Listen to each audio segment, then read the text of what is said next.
Bem, tirando também a outra dúvida, a minha irmã perguntou da quaresma. Ela falou assim, por que a quaresma e por que chama quaresma? Eu ainda não havia pesquisado, mas eu sei dizer muito basicamente que tem a ver com o 40, que seriam os 40 dias de antecedência em preparação para a celebração da Páscoa. Então, o nome está associado ao número 40. Essa tem mais ligação com uma tradição católica, mas aqui cabe uma coisa que os reformados acreditam que eles equilibraram muito bem.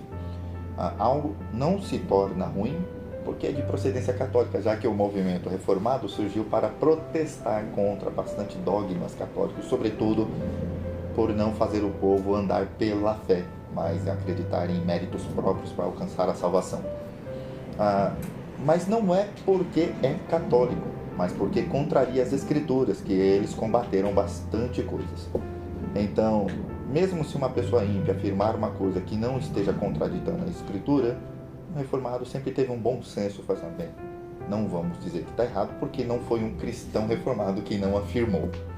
E nesse sentido, a quaresma se tornou ao longo do tempo uma prática saudável da perspectiva de bastante reformados. Isso porque os reformados viram com bons olhos a ideia de que olhar o tempo, guardar determinados períodos com intenções bíblicas, ajudam os cristãos. Por exemplo, não há exigência categórica ou dogmática a respeito de jejum, mas todos nós sabemos que, como prática espiritual, promove saúde na vida cristã daqueles que o praticam. Quem não pratica o jejum peca contra Deus por não praticar o jejum? Não. Mas quem o faz obtém benefício da prática? Sim. Então os reformados entenderam que algumas práticas alcançam benefícios que a falta delas não gerariam. Uma outra coisa é, por exemplo, o hábito de fazer votos, que entre os reformados nunca foi condenado. Então, há votos que nós fazemos que vimos que elas não têm sentido religioso. O voto à bandeira, quem vai fazer lá o período militar, os homens, tem um juramento que é feito. O juramento por si só é ruim? Não.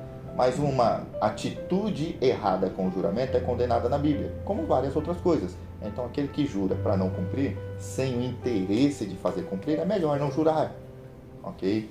Então, os reformados entenderam ao longo do tempo, existe lá nos 10 mandamentos, um dos mandamentos que fala sobre o uso da palavra, e de que não é condenável, da perspectiva dos reformados, todas as formas de juramento, mas todas as atitudes erradas com o juramento.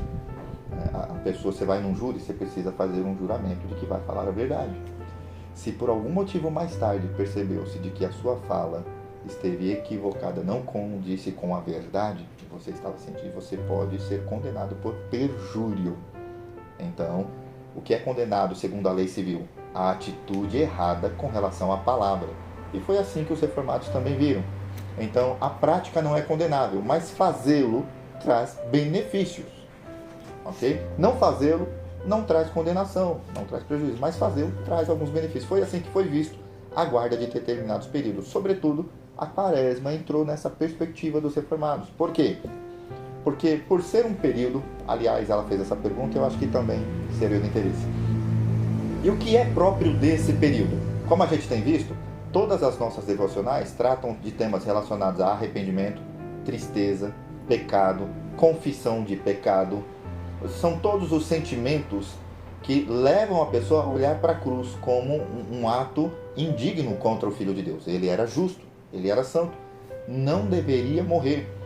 Mas da perspectiva de Deus, não apenas deveria, como era necessário para perdoar os nossos pecados. Isso significa que deve ser olhado a morte de Jesus Cristo apenas com atitude toda para o alto de alegria? Bem, depois da vitória, os benefícios alcançados com a morte de Cristo, sim, devem ser celebrados com alegria. Mas a morte em si, não, já que a morte é o inimigo da perfeição com que Deus dotou a criação. Assim, quando Jesus Cristo vai à morte, vai para morrer, também não é com alegria. Ele chama os discípulos à parte para se prepararem com ele. Vigiem, orem comigo. Ele até depois censura os discípulos. Vocês dormiram. Vocês não puderam permanecer comigo algum minuto, algumas horas em oração? Por quê? Porque o momento que Jesus ia passar era terrível demais. Tanto que quando ele orava, o suor era transformado em sangue. Ele sentiu tamanho o sofrimento que ele iria experimentar depois, que ele ora a Deus: Pai, se possível for, afasta de mim esse cálice. Contudo, seja feita a sua vontade. O que é isso? É uma preparação para o evento mais importante da redenção, que é a morte dele. Como a quaresma é um período de preparação para esta celebração da morte de Cristo, então as atitudes e os temas apropriados a ela são os temas relacionados à tristeza, arrependimento, à confissão. Inclusive, entra no meio disso aqueles que se dispõem a fazê-lo, a rejeição por determinado tempo de determinados alimentos, que é o jejum. Muitas pessoas conseguem, já têm um hábito, fazem jejuns várias vezes, tem alguns que fazem uma única vez. A abstenção de determinados alimentos. Bem, no Brasil, a prática ficou reduzida a um dia, não aos 40 ou alguns dias dos 40, né? Que é a chamada Sexta-feira Santa. Mas na prática normal da quaresma, é que se durante esse período algumas pessoas quiserem também fazer abstenção de alimentos, jejuns, a gente vê que isso não é condenável no Novo Testamento. Aliás, ele é instruído. E Paulo até fala que algumas práticas entre os casados, por exemplo, poderiam ser deixadas de lado por motivo de oração ou consagração pessoal. Significa que uma consagração pessoal admite a possibilidade de abstenção de algumas coisas. Então, isso é comum.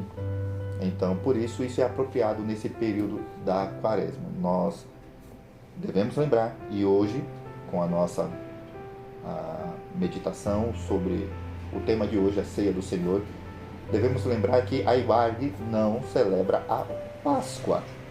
Já falamos isso, eu vou reforçar. A Páscoa é uma celebração que lembra a saída dos hebreus do Egito. Foi instituída por Deus para isso. Deus instituiu a Páscoa quando eles ainda estavam lá. Deus falou: mata o cordeiro, passa o sangue nos umbrais da porta. E depois que esse evento aconteceu, eles saíram, Deus falou: esta festa será agora perpétua, vocês vão celebrar sempre. E quando seus filhos perguntarem: o que é isso? Vocês vão dizer: nós éramos escravos e o Senhor nos salvou do Egito.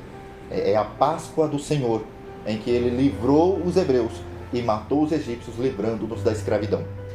Deus instituiu isso para celebrar aquele evento. A Páscoa é para aquele evento.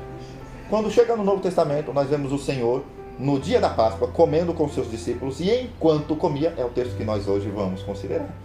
Enquanto comiam, então ele disse que a partir de agora eles comeriam pão, celebrando o corpo dele, representando o corpo dele, e tomariam vinho, representando o sangue dele derramado na cruz. Ou seja, Jesus Cristo substitui a Páscoa pela ceia. Não é a Páscoa que celebra a morte de Jesus Cristo. Tem outro evento histórico representado na Páscoa. E com certeza, acho que não tem nenhum hebreu aqui que estava escravo lá, ok? Que recebeu essa ordenança de celebrar.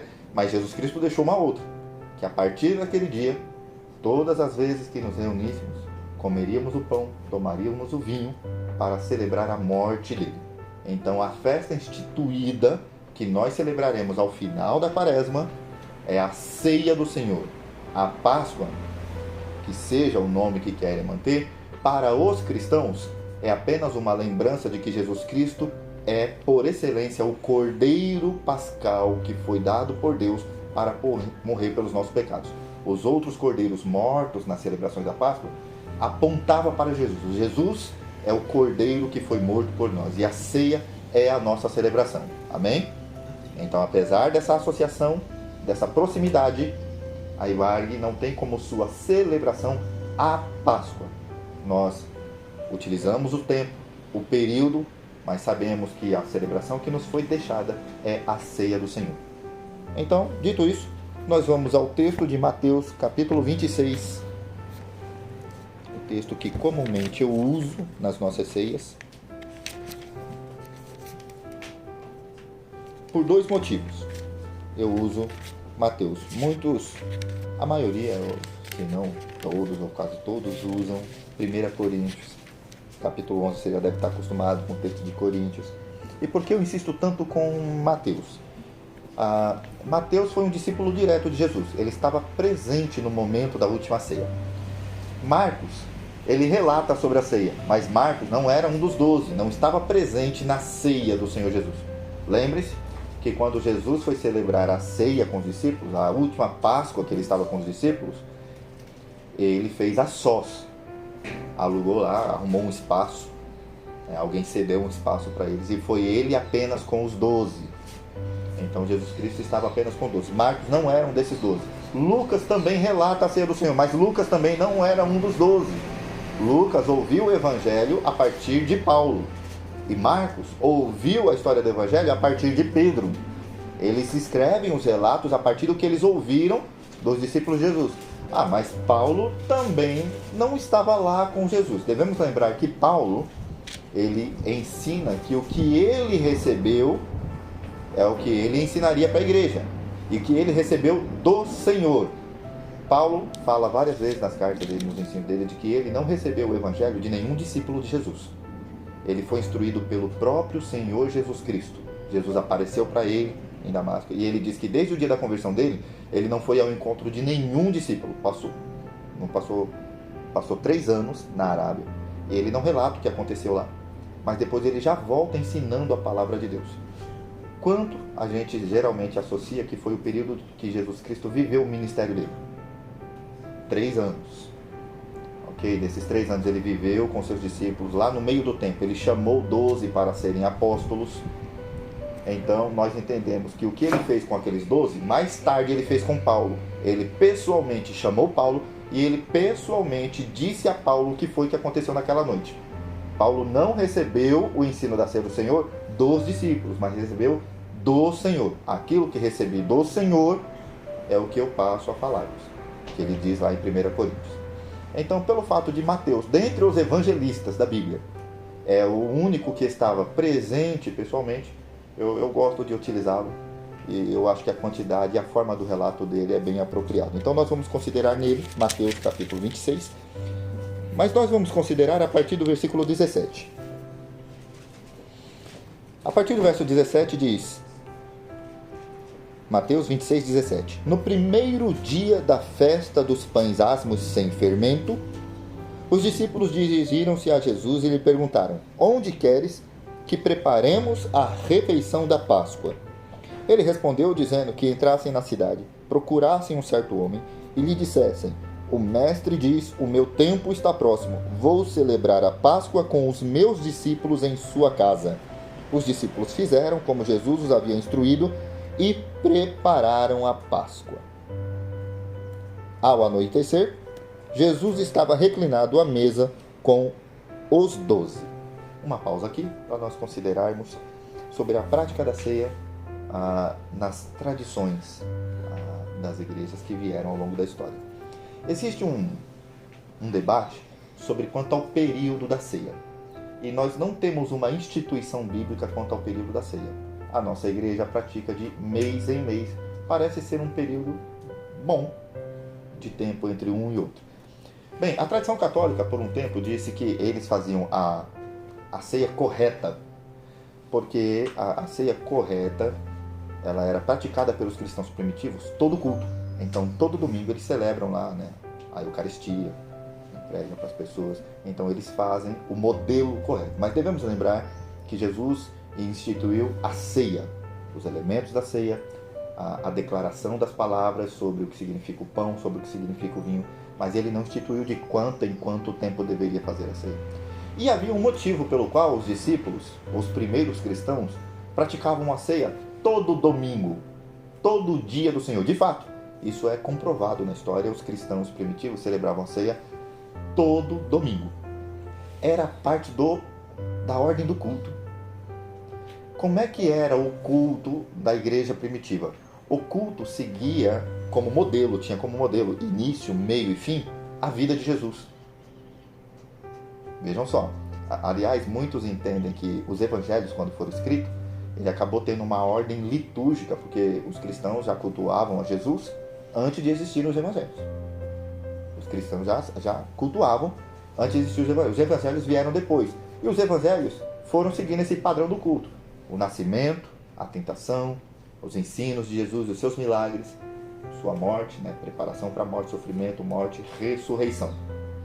Então o culto deveria seguir essa ordem. Deus, lá no período interbíblico, entre o Antigo e o Novo Testamento, não tem profeta, não tem ninguém falando. O Senhor levanta um profeta, Jonas, para chamar o povo, para preparar os corações para receber o Messias, porque viria logo logo o Messias. Então, qual era o pensamento dos cristãos? A igreja não cultua, a não ser que seja convocada por Deus. As pessoas estão no mundo, cumprindo seus deveres, ocupações, estão ocupadas demais com suas necessidades, e os corações estão distantes de Deus. E a não ser que Deus venha ao coração do homem e o chame para si, nenhum homem se prontifica a ir para Deus. Então eles associam esses eventos históricos dessa maneira. Deus convoca o seu povo, Deus chama esse povo para olhar as obras dele. É esse momento da vida de Jesus Cristo, em que ele ensina, em que ele opera milagres, e no culto somos chamados a louvar a Deus pelas suas obras, a orar a Deus, né, por sua misericórdia, por sua graça. E então, quando vai chegando o fim da vida de Jesus Cristo, o ápice, o momento para o qual Jesus Cristo nasceu, vem a morte dele. Então, por que todo culto tinha celebração no final da ceia? Porque a vida de Jesus Cristo era representada na ordem litúrgica. E qual foi? Jesus Cristo não instituiu, por exemplo, como deveria ser a ordem do culto. Isso foi uma tradição dos primeiros cristãos. Mas existe pelo menos um elemento do culto que foi instituído por Cristo. Assim, todas as vezes que vocês forem celebrar a minha morte, então vocês vão fazer isso, vocês vão pegar o pão, vocês vão pegar o vinho. O pão é a minha carne, o vinho é o meu sangue.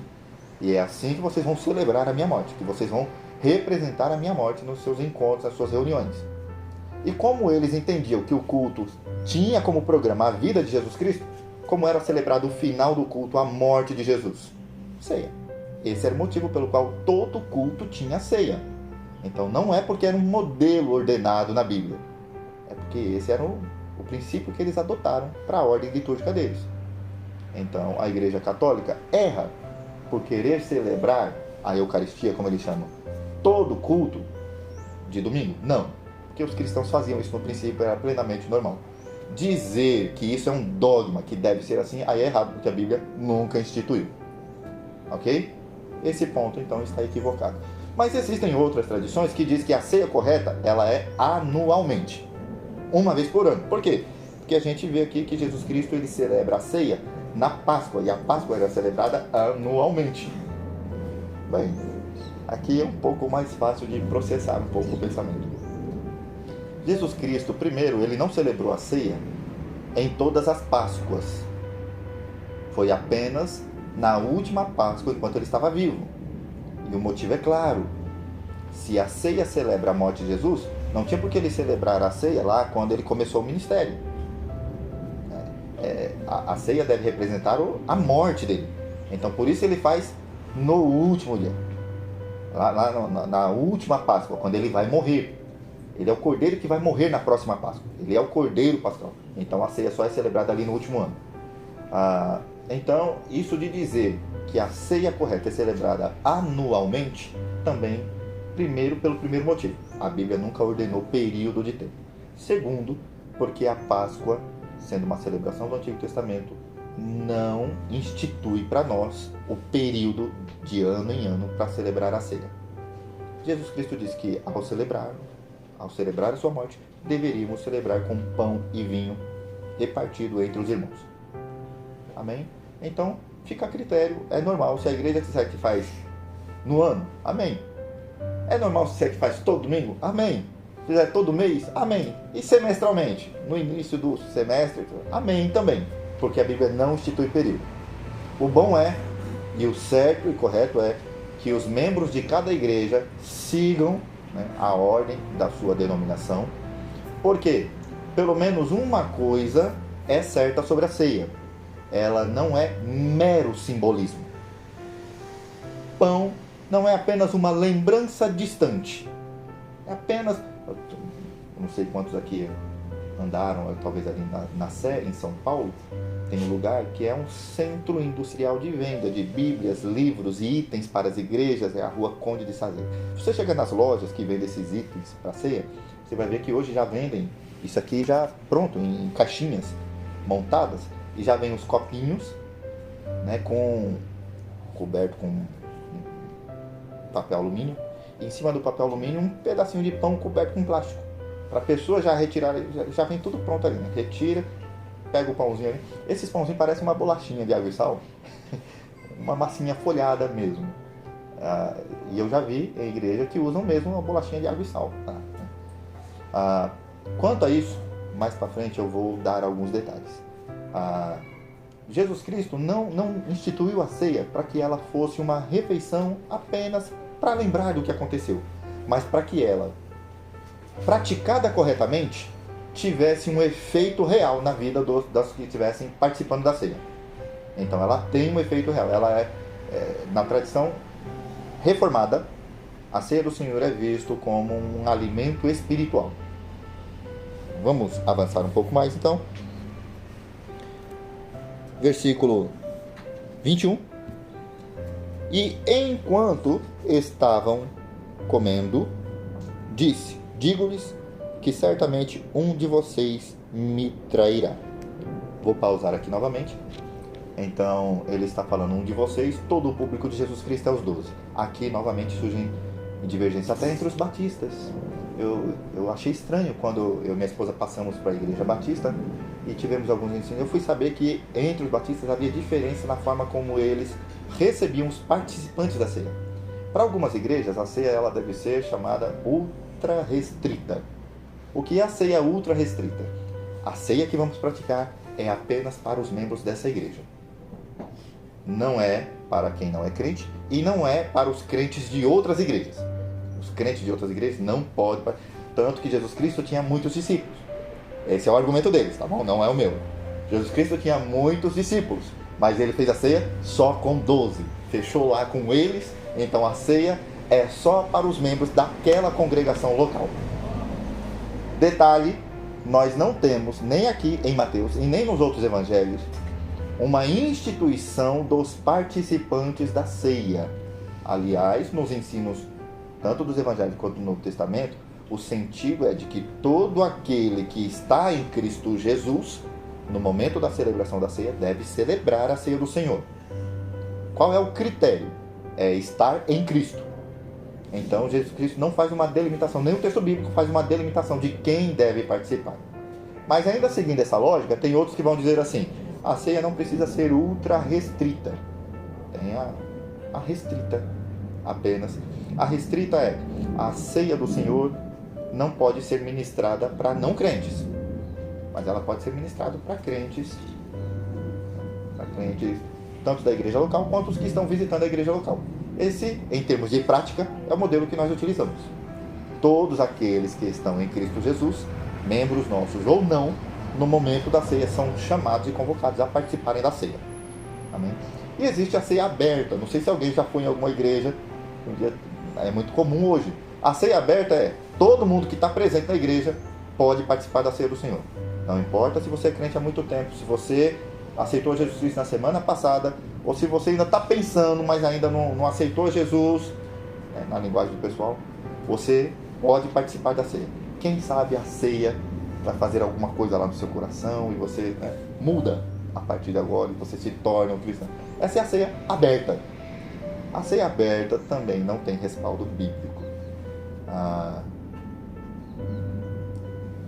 São participantes do corpo de Cristo aqueles que estão em Cristo Jesus, são membros do corpo de Cristo. E quando Paulo diz que antes de tomar a ceia, examine-se cada um a si mesmo, essa condição de percepção espiritual não existe no não cristão. É alguém que talvez esteja começando a ser iluminado, a compreender a verdade. Então não é correto administrar a ceia também a não cristãos. De qualquer maneira, no relato que nós lemos até aqui, apesar de Jesus Cristo ter feito isso com os 12, o que nós podemos argumentar? Era a primeira ceia.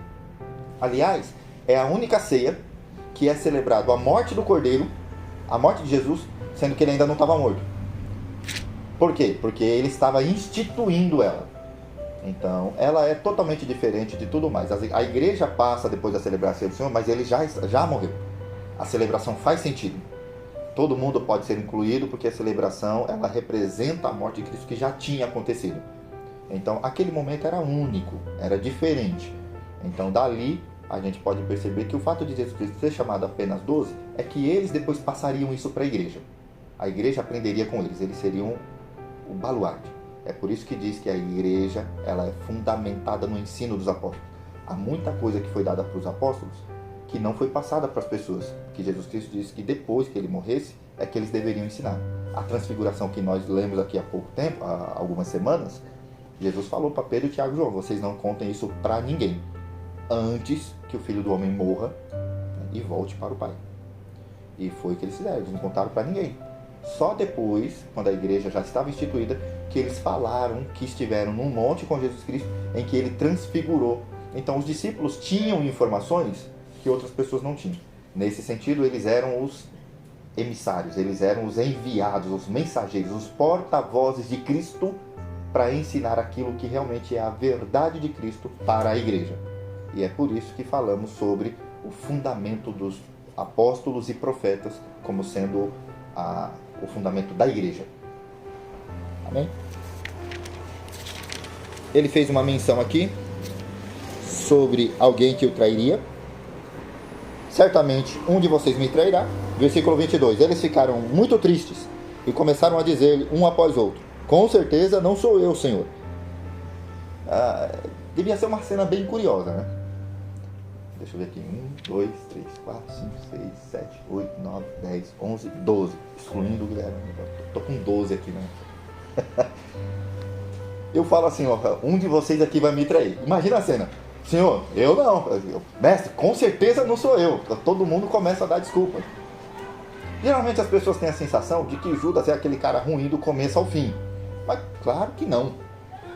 Ninguém olha para Judas torto quando Jesus fala que alguém vai trair ele. Tá na cara. Não teve isso. Então Judas, ele é aquela pessoa que estava ali na condição dos demais. Toda a maldade dele estava muito reservado. Ele nunca esboçou isso diante de ninguém. Judas provavelmente nunca deu nenhum sinal entre os 12 de ser uma pessoa ruim, a ponto de quando o mestre um dia falasse mal de alguém, sabe aquele negócio de irmãos? É o fulano. Sempre ele que faz a coisa errada. Ele que é o cara ruim do grupo. O cara que era assim no grupo dos 12, vocês sabem quem era? Que quando o mestre falava alguma coisa, todo mundo chamava ele quando era para falar alguma coisa que estava todo mundo com dúvida, mas não sabia se era mancada ou não falar com o mestre. Fulano, vai lá e fala com o mestre. Quem era esse cara? Quem era o que apanhava sempre do mestre? Quem era o que quebrava sempre a cara quando fazia as coisas e não dava certo? Pedro. O líder dos 12. Ia ser o líder, então ele tinha que ser o que mais ia apanhar. Pedro, provavelmente entre os 12, eu não sei qual de vocês 12 aqui seria o Pedro. Okay? É aquela pessoa que quando o mestre fala assim, certamente um de vocês vai me trair. Gente, Pedro é aquela pessoa que fala assim, mestre, estou contigo até morrer. Se o senhor for mesmo morrer, eu vou estar lá contigo. Depois de ter quebrado tanta cara, quando o mestre falou assim, um de vocês vai me trair, vai me abandonar, gente, todo mundo ia olhar para Pedro. Falei assim, cara, você é o cara que mete a banca, que... Pedro teria mais possibilidade, mas ninguém suspeitou de Judas. Isso nos mostra que há possibilidade, sim, de na igreja visível, as congregações locais, nós temos uma mistura de pessoas que apenas em tempos adequados se manifestarão. E até lá, estarão junto conosco, chamando-nos de irmãos. Compartilharão a ceia conosco. Estarão em nossas casas, comerão conosco, ouvirão nossos conselhos ou nos darão conselhos. A gente não sabe quem serão essas pessoas. Isso é motivo para nós estarmos sempre em guarda com as pessoas, sempre suspeitando das pessoas? Não. Porque havia pelo menos uma pessoa aqui nesse salão que sabia que Judas era um traidor, que era Jesus. E é justamente a pessoa, não está aqui no Evangelho de Mateus, mas está lá em João, que antes de celebrar a ceia, antes de instituir a ceia, ele faz uma cerimônia ali. Qual é a cerimônia? A tradição reformada não mantém, a católica mantém. O lava-pés. Jesus Cristo se ajoelha, pega uma vasilha de água e lava os pés de todos, inclusive do homem que ele sabia que logo logo iria traí-lo. Jesus se ajoelha diante desse homem, lava os pés dele. E ainda passa isso para os discípulos da seguinte maneira: vocês me chamam mestre, e de fato eu sou. E se eu, sendo mestre, vos lavei o pé, vós deveis fazê-lo também. Ao contrário do que diz a tradição que preserva o hábito do lava-pés, Jesus Cristo não estava instituindo o hábito de lavar os pés, mas o ato contínuo dos cristãos manterem a humildade uns com os outros. Jesus era o mestre deles. Eles, segundo a concepção comum, deveriam fazer todas essas honrarias e esses decoros todos com Jesus.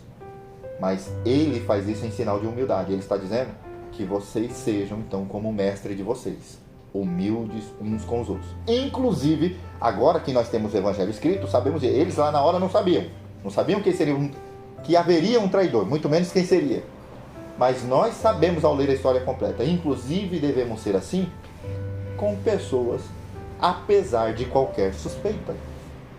Toda pessoa, nós já aprendemos isso aqui várias vezes, toda pessoa é um potencial pecador, que poderá nos decepcionar e nos frustrar um dia.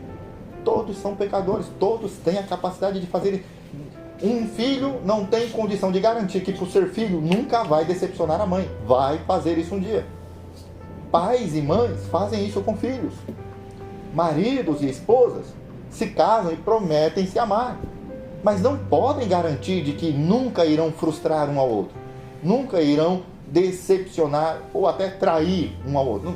Não tem como a gente garantir que nunca iremos fazer alguma coisa decepcionante com a outra pessoa. Somos pecadores, isso é impossível. Quando nós convivemos como irmãos, nós não fazemos na confiança da integridade uns dos outros, mas na confiança da santidade, da fidelidade de Deus e de sua palavra, que capacita a igreja a viver como seu mestre. E por isso é capaz, tem o poder de fazer isso, com que cada pessoa no corpo de Cristo possa viver bem, abençoar e fazer o bem para pessoas que lhes fazem o mal. Isso só é possível porque, primeiro, Jesus fez isso, e segundo, nos deu o seu Espírito que nos capacita a seguir o seu exemplo, a sermos transformados de coração, não apenas para imitar Ele, mas para de coração fazer como Ele fez de coração. O Espírito Santo nos capacita para isso. Então devemos lembrar que as nossas atitudes como cristãos nunca devem ser medidas em termos de viver na suspeita um com o outro, porque não vou com a cara do outro, porque não gosto do outro, porque o outro isso, o outro aquilo. Seja membro da congregação, seja fora da congregação, vizinho, trabalho, não há lugar em que estejamos livres de ser decepcionados por alguém. Em todo lugar somos chamados a viver o exemplo de Cristo.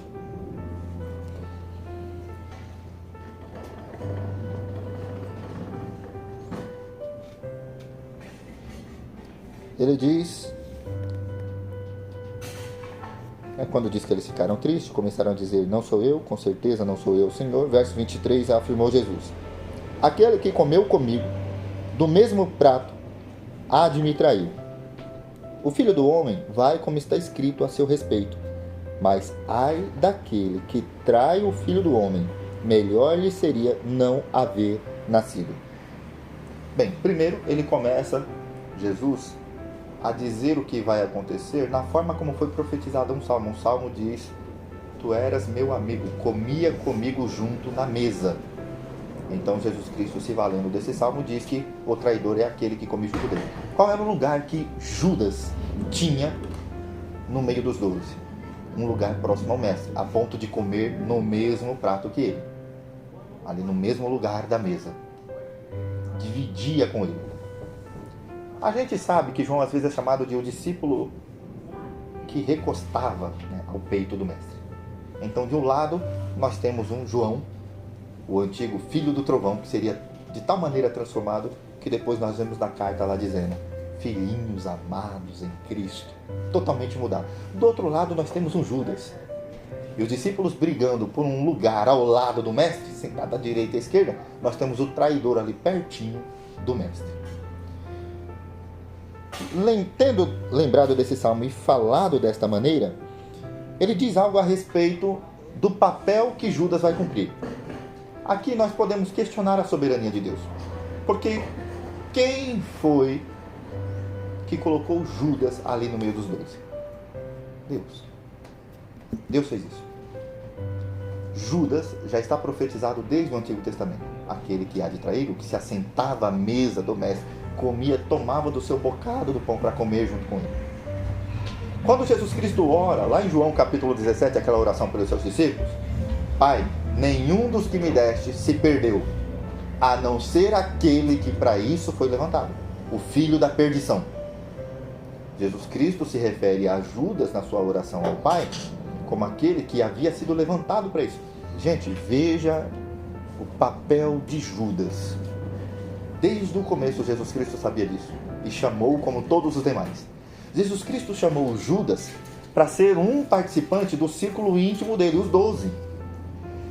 Aquele círculo de pessoas que quando perguntavam para Jesus: Mestre, por que o Senhor ensina as multidões por parábolas? E Jesus disse: a eles não é dado conhecer os mistérios do reino de Deus, mas a vocês é dado.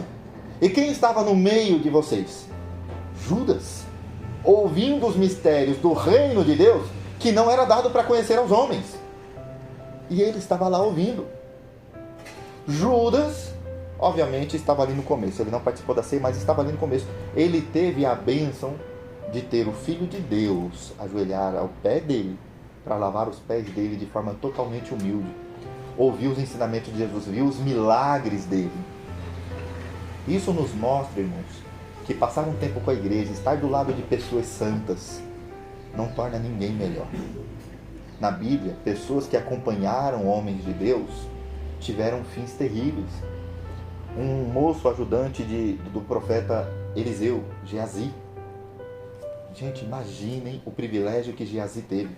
No momento a Síria cercou o povo de Israel. Ninguém entrava, ninguém saía. O comércio ficou impedido. Com o tempo começou a acabar a comida. A fome foi tão grande que as pessoas começaram a matar seus filhos bebês para comer, tamanha a fome. Um dia uma mãe combina com a outra: hoje eu mato o meu, amanhã você mata o seu.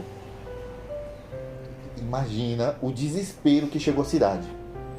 O profeta vai com Geazi nos muros, sai dos muros da cidade e vê os infinito império assírio, os exércitos cercando a cidade.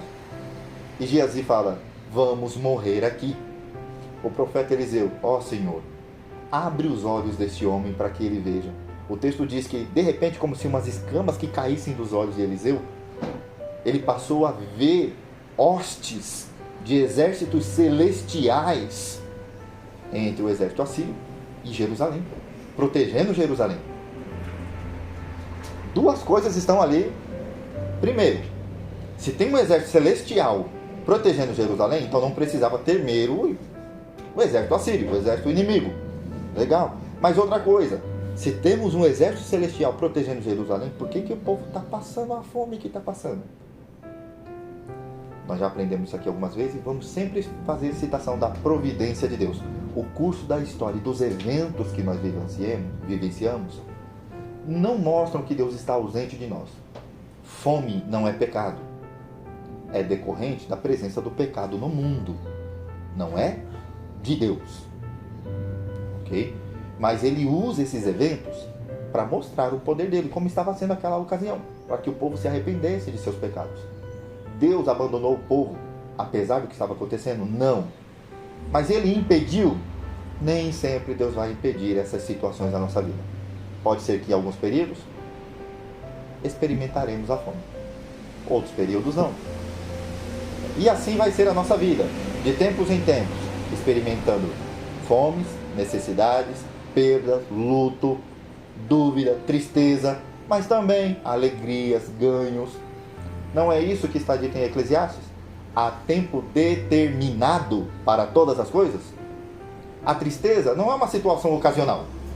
O luto, o tempo de deixar de abraçar, não são situações que, Deus não queria, mas aconteceu. Não, foi determinado. Tempo determinado significa que foi planejado, foi colocado lá no momento certo. É assim que são os tempos da nossa vida, todos eles devidamente planejados e administrados por Deus em nossa vida. Não devemos olhar para Deus como alguém que está nos culpando, nos julgando por conta de coisas erradas que Ele quer. É sinal do desagrado dele. Não. Ele quer que todo o nosso coração, em sua capacidade de amar, de se alegrar, de se regozijar, sim, mas também de se entristecer, de se culpar, de se lamentar, porque isso faz parte do ser humano. Ele quer que tudo isso esteja voltado para Deus. Bem, tendo dito isso, nós vemos aqui nas palavras de Jesus, na palavra do evangelista, de que o Filho do Homem estava seguindo o curso dele na história da redenção. Ele iria para morrer. É o que ele diz lá no versículo 24. O Filho do Homem vai, como está escrito a seu respeito. Mas ai daquele que trai o Filho do Homem. Poxa, mas não foi Deus que planejou que Jesus Cristo fosse preso por meio da traição de alguém? Então Judas não é culpado. Essa foi a lógica que um homem na época medieval, ele concluiu que até Satanás não tinha culpa do que fez. Porque ele diz assim, olha, se Deus criou e fez todas as coisas para o que está acontecendo, foi feito para isso, então Satanás não é culpado. Ele fez o que ele foi criado para fazer, para ser. É uma lógica errada. É uma lógica que tira toda a responsabilidade pessoal das criaturas racionais de Deus. Jesus, ele mostra que apesar das pessoas seguirem as coisas que Deus decretou na eternidade, elas não estão fazendo forçadas. Elas escolhem fazer. De fato, Judas se entristeceu. Ele tinha um coração cheio de avareza. Ele viu uma mulher derramando uma substância, um perfume, que ele falou, poxa, poderia vender e dar o dinheiro para os pobres. E o texto bíblico deixa claro, assim, ele não estava interessado nos pobres, ele estava interessado no dinheiro. Ele queria o dinheiro. Quando ele traz Jesus por 30 moedas, ele não foi forçado. Eu não quero fazer isso, mas fazer o quê? A necessidade. Não. Ele quis fazê-lo. Quando nós ouvimos falar de uma prostituta que parou numa esquina para poder vender seu corpo, e ela diz assim, eu não queria fazer isso, mas eu sou obrigada a fazer. Ela escolhe fazer isso. Qual é a fala das pessoas quando fazem isso na sua vida? Ela fala assim, o meu corpo é meu. Eu faço o que eu quiser com ele. A pessoa não está sendo forçada. Se alguém julga que as circunstâncias forçam as pessoas a escolherem as coisas, esse também é um pensamento incorreto. Por exemplo, eu estou andando com a minha filha na rua e vai acontecer um acidente. Morrer, eu não quero, mas diante dela morrer e eu morrer, eu escolho me jogar na frente de um acidente para que ela se mantenha viva e eu não. É legal? Legal não é. Eu quero, querer, eu não quero. Mas eu escolho fazer isso, porque eu julgo que dentre duas situações, uma é pelo menos menos ruim do que a outra. Eu não queria que fizesse comigo, mas é um meio de lidar com essa situação agora, então eu escolhi fazer. Eu poderia escolher ficar quieto? Eu poderia escolher ficar quieto. Ficar lá parado. Poxa, é assim que as situações levam a gente a fazer. Não é só no momento de necessidade. A gente faz escolhas assim com relação ao casamento. A gente poderia escolher não casar. Depois que casou, a gente poderia ter escolhido não ter filho. E ainda depois que casa, a pessoa pode escolher se divorciar por causa das dificuldades e tudo mais, mas ela pode escolher não fazer também. Todas as decisões tomadas serão tidas por Deus de responsabilidade pessoal. Não foi porque uma circunstância forçou, porque ele estava muito necessitado, por isso ele roubou. O roubo não justifica o pecado praticado. Será cobrado a responsabilidade de todas as pessoas. Por isso Jesus Cristo diz que a redenção está seguindo o seu curso. O Filho do Homem vai ser traído. Mesmo assim, ai daquele que vai trair o Filho do Homem. Ele continua dizendo no verso 25, o evangelista. Então Judas, que haveria de traí-lo, disse, com certeza não sou eu, mestre. E Jesus afirmou: sim, é você. A gente vê essa frase só aqui em Mateus. Eu julgo que Mateus não se equivocou por 2 motivos. Primeiro, porque ele estava registrando esse evangelho inspirado pelo Espírito Santo. Esse é o motivo principal. Ele não mentiu ao dizer isso. Segundo, porque ele era um discípulo que estava ali presente. Mateus conviveu com Maria, mãe de Jesus, com os outros discípulos, e estava na última ceia. Ele viu toda a cena. Jesus Cristo falou literalmente: sim, é você. Mesmo assim, nem todos os discípulos estavam atentos a isso, porque lá no Evangelho de João diz que Jesus vira para Judas e diz: o que tem de fazer, faze-o logo. E Judas se levanta e sai, e os outros discípulos ficaram pensando: será que ele vai ter que comprar algum pão, alguma coisa que está faltando? Que já está tarde? Então nem todo mundo percebeu Jesus Cristo falando com Judas, mas Mateus percebeu. Então Judas está ali do lado de Jesus e diz: não sou eu, mestre. E Jesus diz: sim, é você. Por estar próximo de Jesus, pode explicar porque Jesus talvez tenha falado baixo, outros não tenham dado atenção, não tenham percebido Jesus falando. Enquanto comiam, Jesus tomou o pão, deu graças, partiu, deu aos discípulos dizendo: tomem e comam, isso é o meu corpo. A frase enquanto comiam mostra que Jesus já estava no ato de celebrar a ceia com os discípulos. Judas estava ali até aquele momento. Pelo Evangelho de João, sabemos que ele se levantou e saiu. Então precisamos pensar aqui. Para o momento mais importante de Jesus Cristo, em que ele celebra a sua morte, ele não celebra com pessoas indignas desse momento tão importante na redenção. E é por isso que, apesar de Judas fazer parte dos 12, ter ouvido os ensinamentos de Jesus Cristo, ter participado de momentos importantes, mesmo assim ter se corrompido e traído o mestre, Jesus não permite que ele participe do momento mais importante. Ele apenas institui a ceia depois que Judas sai. Nesse sentido, podemos observar que Jesus Cristo ele faz questão de que a ceia ela seja celebrada por aqueles que estão unidos a ele, estão firmes nele. Também nessa frase, enquanto comiam, e ele passa a instituir algo, dá graças pelo pão e diz: isto é o meu corpo. Depois ele vai dizer lá, dizendo: tomem e comam, isto é o meu corpo. Mas lá na frente, na hora do vinho,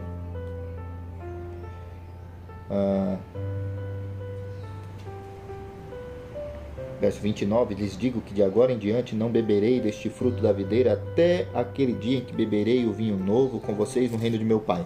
Ele não usa as mesmas palavras, mas Paulo ele vai dizer lá em 1 Coríntios 13: vocês farão isso em memória de mim. As palavras da instituição que a gente chama. Façam isso em memória de mim. Jesus Cristo estava dizendo: até hoje vocês tinham um evento histórico muito importante para celebrar, a libertação do Egito. Mas agora está para acontecer algo muito maior do que aquilo. Muito maior do que aquele livramento. Muito maior do que aquela redenção. Não é o livramento de um império, de um povo, de uma escravidão apenas. Mas é o livramento do pecado. E por isso vocês vão celebrar agora a partir da minha morte e não da libertação do Egito. E vocês vão celebrar assim: tomem o meu corpo, tomem o meu sangue, façam isso em memória de mim. Jesus Cristo está substituindo as celebrações. Ele está fazendo no momento da Páscoa para poder mostrar que ele cumpre o que a Páscoa representou.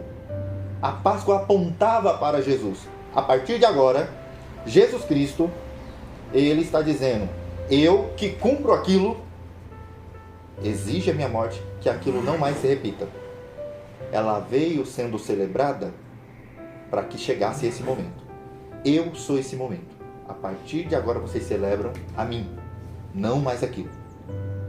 Era uma celebração que lembrava do passado e apontava para o futuro. A morte de Jesus Cristo é uma celebração que representa o todo. Para nós, igreja, hoje, o passado, o presente e o futuro.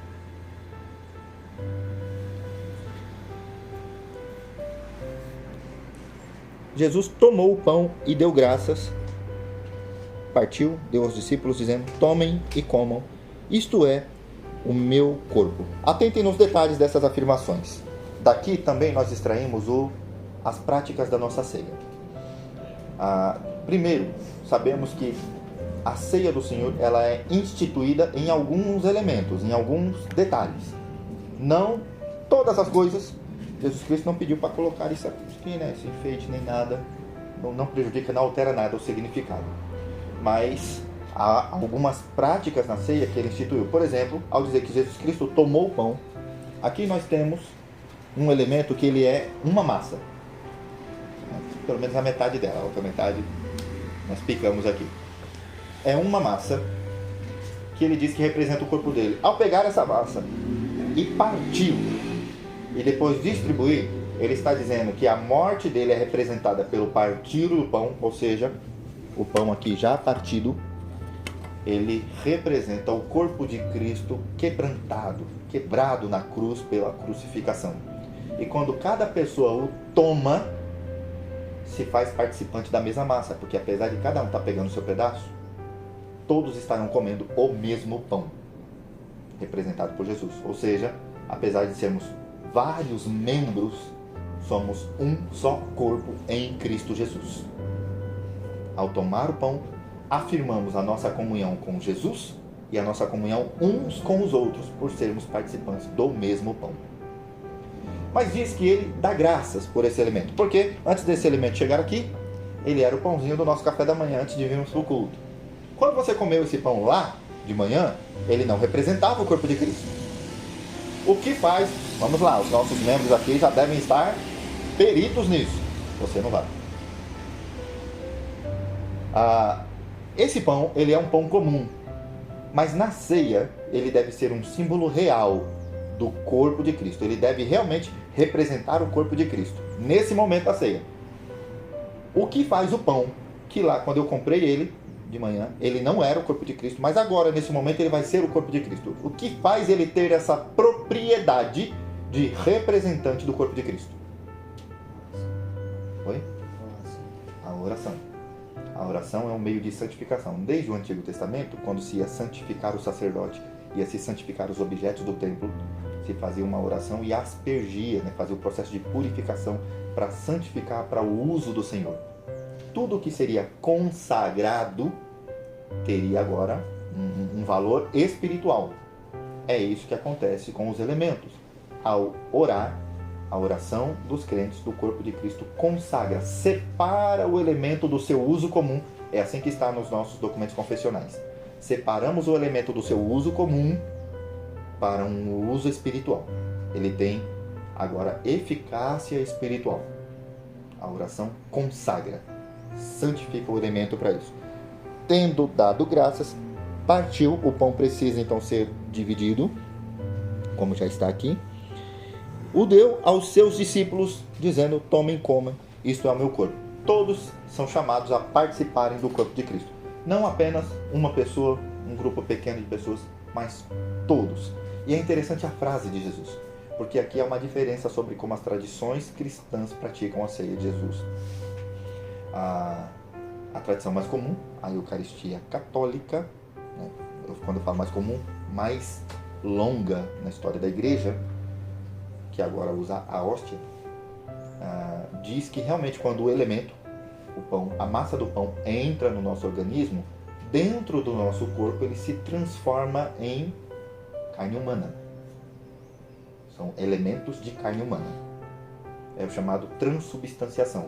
A substância é transformada em outra substância. Esse ensino é mantido até hoje.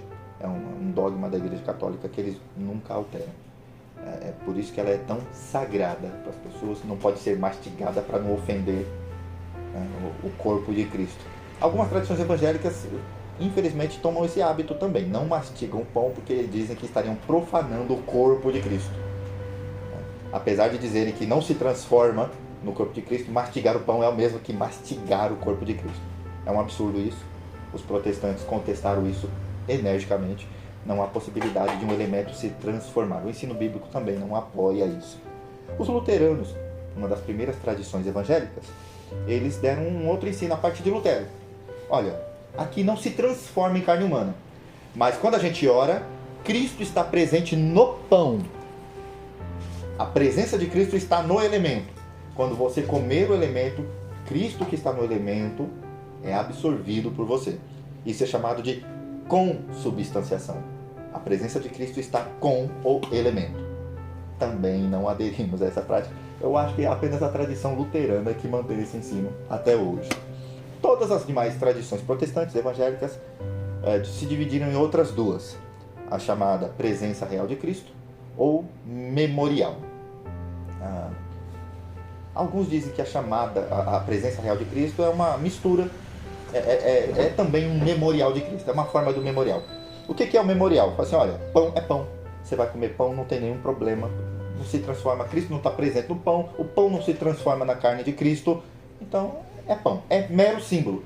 Para aí, algumas tradições não terem nenhum problema substituir um pão por uma bolachinha ou alguma outra coisa, porque eu tenho dificuldade, irmãos, em pensar na substituição de elementos, porque Jesus Cristo ele é literalmente associado com pão na Bíblia. E ele se intitula ser o pão da vida que desceu do céu para dar vida ao mundo.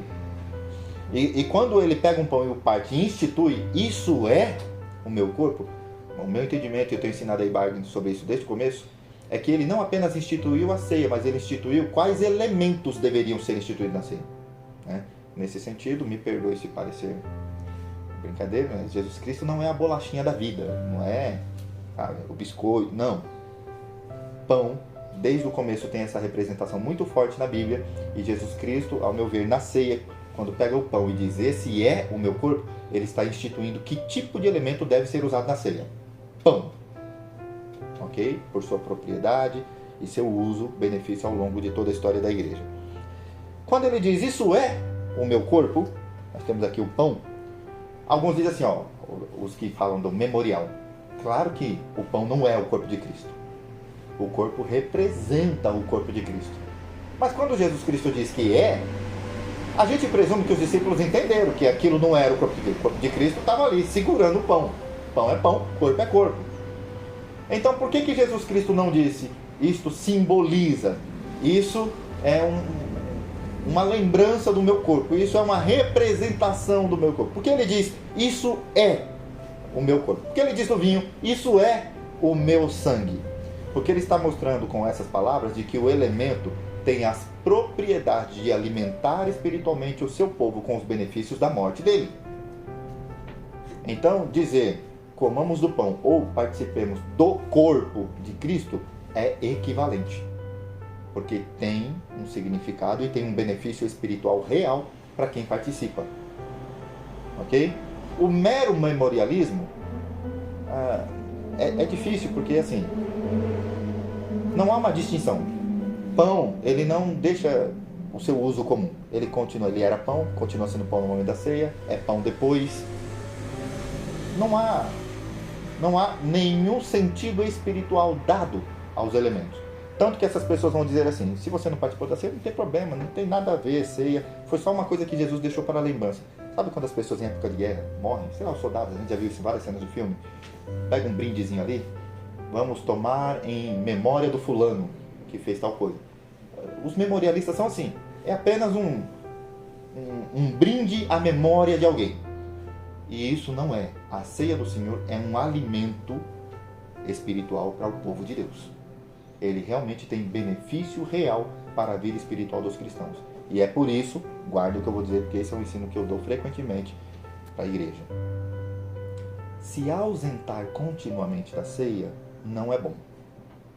Porque Jesus Cristo, se ele instituiu a ceia para dar benefícios espirituais associados à ceia, quando alguém se ausenta da ceia, esses benefícios ficam ausentes dela. De fato, Jesus Cristo quis que alguns benefícios fossem dados à igreja por meio da ceia.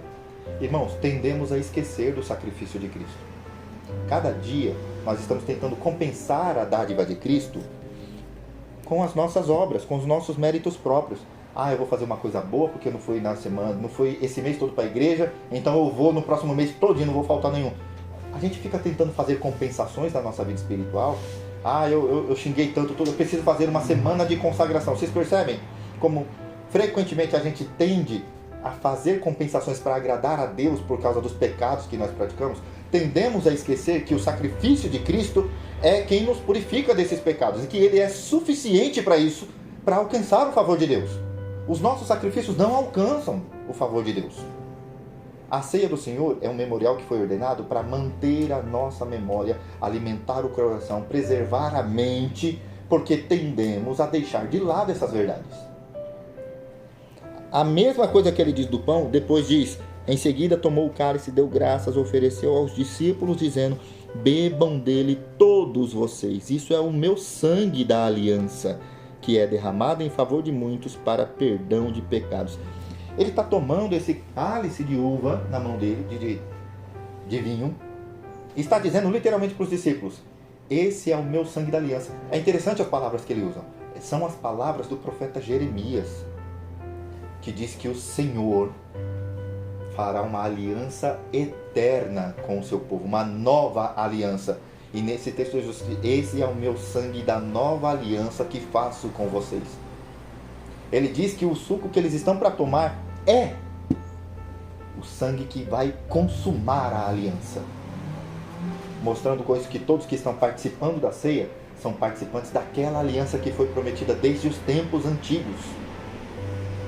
Então, qual é o benefício que temos de participar da ceia do Senhor? Os nossos votos, quando fizemos ao vir para Cristo em nossa conversão, de viver para Ele, são renovados. O nosso coração é revigorado e temos esperança realimentada para continuarmos firmes naquele que perdoa os nossos pecados e nos limpa diariamente. Caso contrário, nós seríamos soterrados pela multidão dos nossos pecados e tenderíamos a esquecer-nos dele.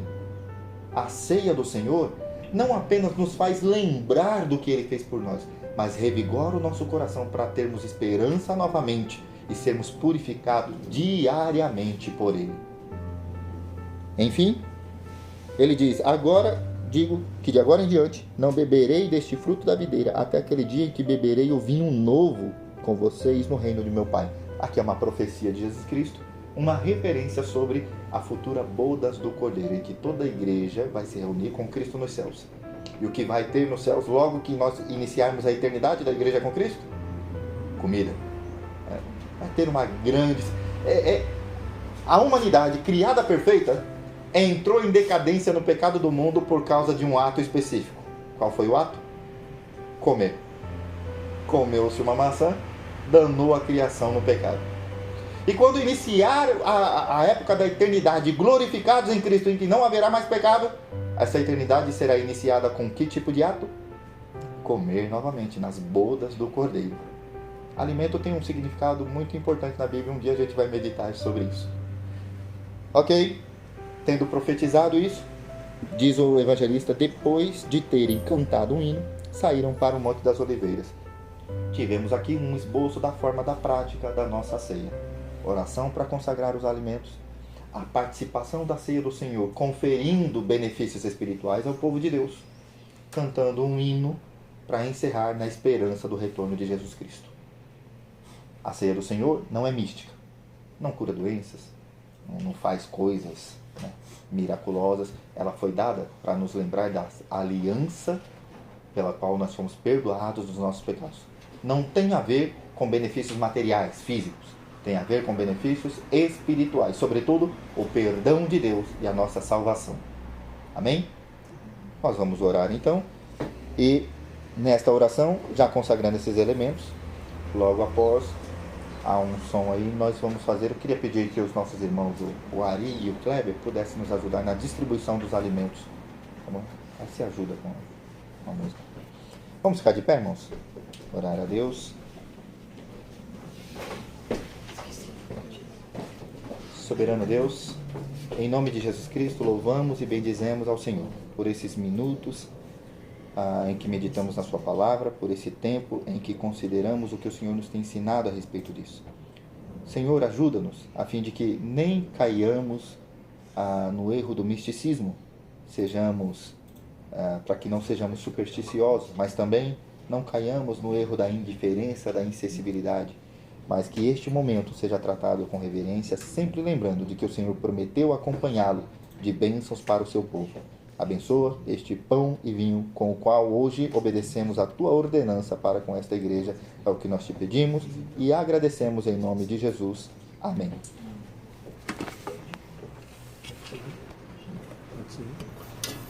deixa eu iniciar.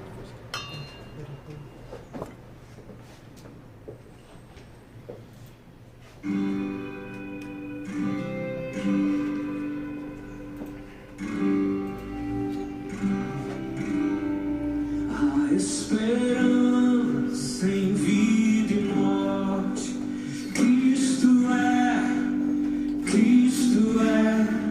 em que confia nosso ser, a Deus somente pertencer, quem nos sustenta com poder, quem foge ao seu pleno querer, e quem nos guarda até o final, é seu amor, Cristo inquebrável.